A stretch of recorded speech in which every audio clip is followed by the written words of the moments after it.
आनंद मठ। आनंद मठ और ऋषियों की अनमोल धरोहर को संजोएं।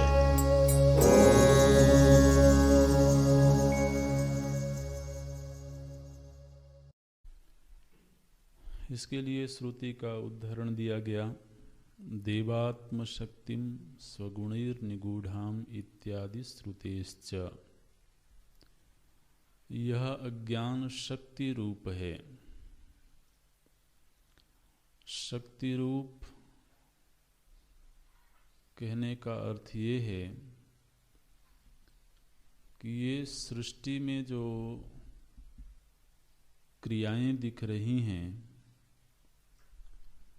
इन क्रियाओं के पीछे शक्ति तत्व होना चाहिए। ब्रह्म शक्ति रूप नहीं है, ब्रह्म सत्ता रूप है,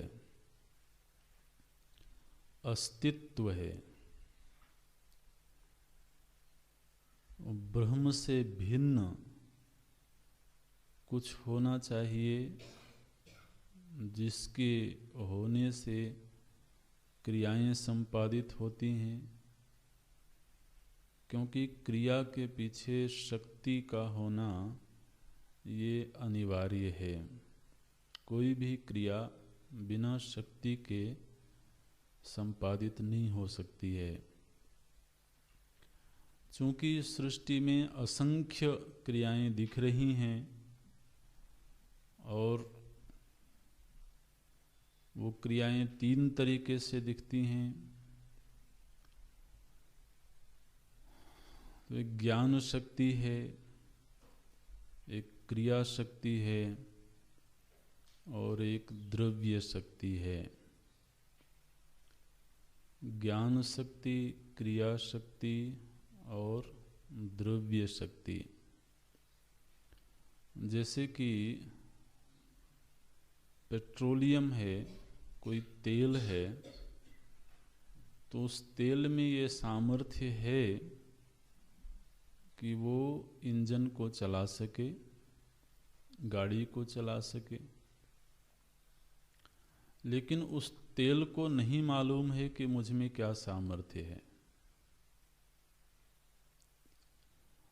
तो जो सजीव प्राणी है उसमें ज्ञान शक्ति है। वो ज्ञान शक्ति के बल पर द्रव्य शक्ति का संचालन करता है। प्रत्येक द्रव्य में कोई ना कोई शक्ति है, लेकिन द्रव्य जड़ है, द्रव्य को अपनी शक्ति का ज्ञान नहीं है।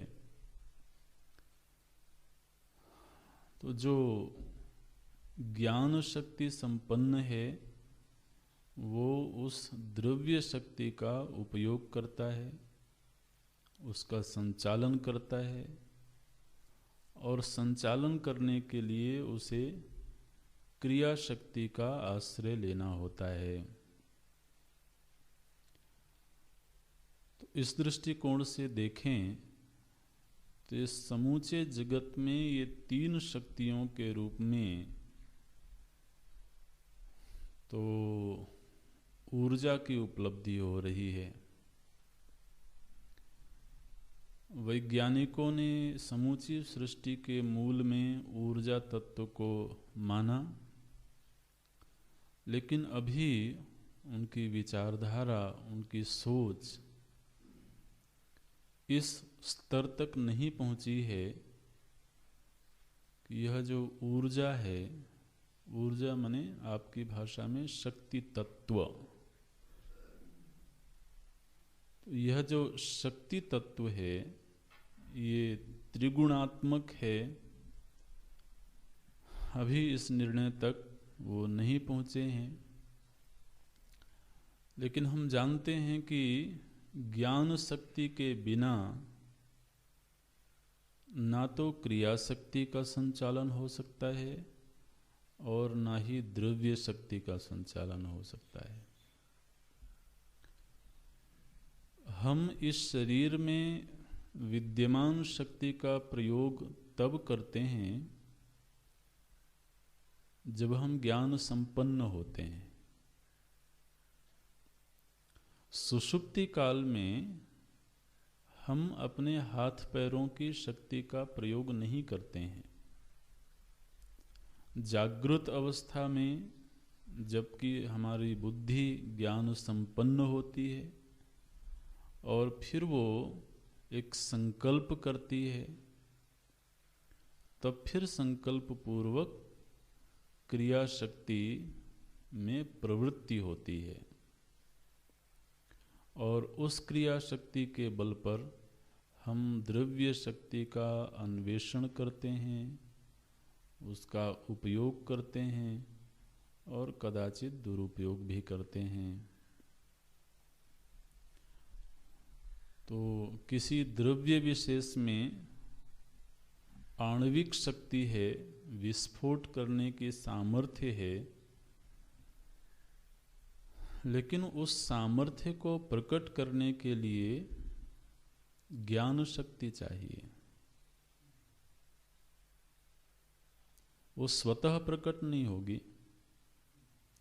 वो तो जब उस शक्ति का मनुष्य जाति को ज्ञान नहीं था तब भी वहाँ वो द्रव्य शक्ति थी,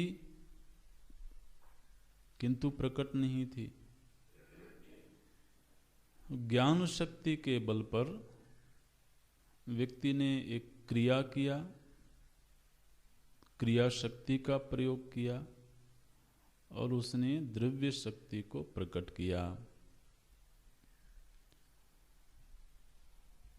एक बात को हम सभी को ध्यान में रखना है, ये जो शक्ति है, शक्ति दृश्य नहीं है, माने वो इंद्रिय गोचर नहीं होती है।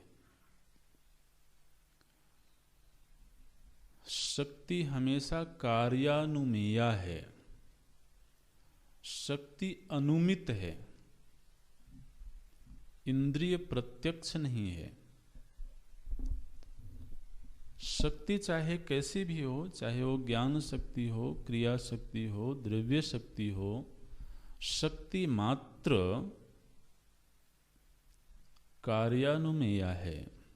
कार्यानुमेया का अर्थ है कि क्रिया के होने पर ही शक्ति के होने का पता लगता है।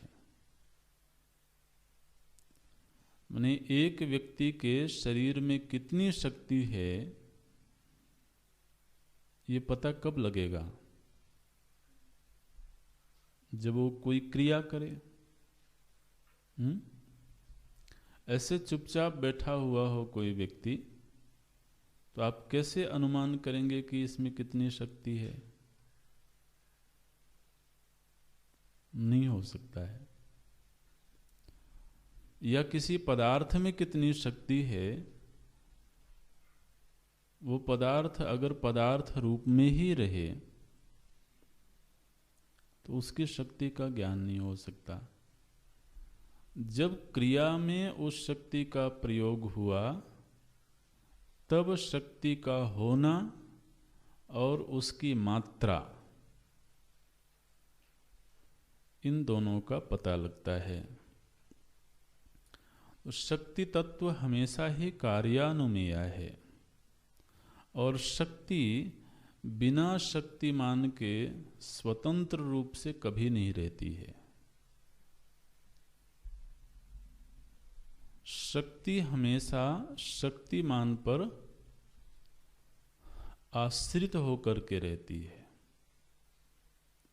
तो जैसे हमारे शरीर में जो शक्ति है या हमारे मन में जो ज्ञान शक्ति है, वो इस शरीर और मन पर आश्रित है। मन को छोड़ करके वो ज्ञान शक्ति नहीं रह सकती है।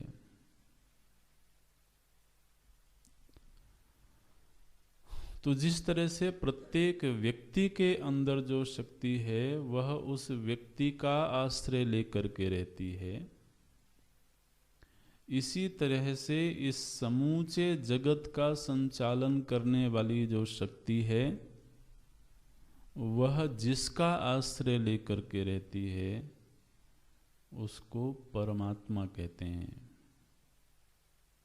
इसलिए परमात्मा को एक नाम दिया गया सर्वशक्ति, है ना। सर्वशक्तिमान बोलते हैं, असल में मान लगाने की आवश्यकता नहीं होती है, सर्वशक्ति कहना पर्याप्त है। लेकिन व्यवहार के लिए बोल देते हैं सर्वशक्तिमान, माने सर्वशक्ति जिसके आश्रय में रहती है उस चेतन तत्व को सर्वशक्तिमान कहा जाता है। उसी के लिए यहाँ पर श्रुति माता ने कहा देवात्म शक्तिम। यह शक्ति किसकी है? बोले ये देवात्मा की है। गीता जी में भी भगवान ने यही कहा मम माया, है ना। दैवी, ये स्वतंत्र नहीं है, ये दैवी है। दैवी मतलब देवता की है। दैवी ही ऐसा गुणमयी, जो गुणमयी शक्ति है ये कैसी है? बोले दैवी, न तो स्वतंत्रा। तो ये हमेशा ही देवता पर आश्रित होकर के रहती है, कार्यानुमेया है, त्रिगुणात्मक है। शक्ति के संदर्भ में ये जो सिद्धांत हैं ये हमको याद रखना है। और चौथा स्वगुणैर निगूढ़ाम, अपने कार्यों के द्वारा यह छिपी रहती है। स्वगुणैर निगूढ़ाम इत्यादि श्रुतेश्च। ऐसी जो त्रिगुणात्मिका शक्ति है, चेतनाश्रित शक्ति है, अपने कार्य से छिपी हुई शक्ति है, यह क्या है? बोले ये अज्ञान है। ये अज्ञान ही शक्ति के रूप में अभिव्यक्त होता है।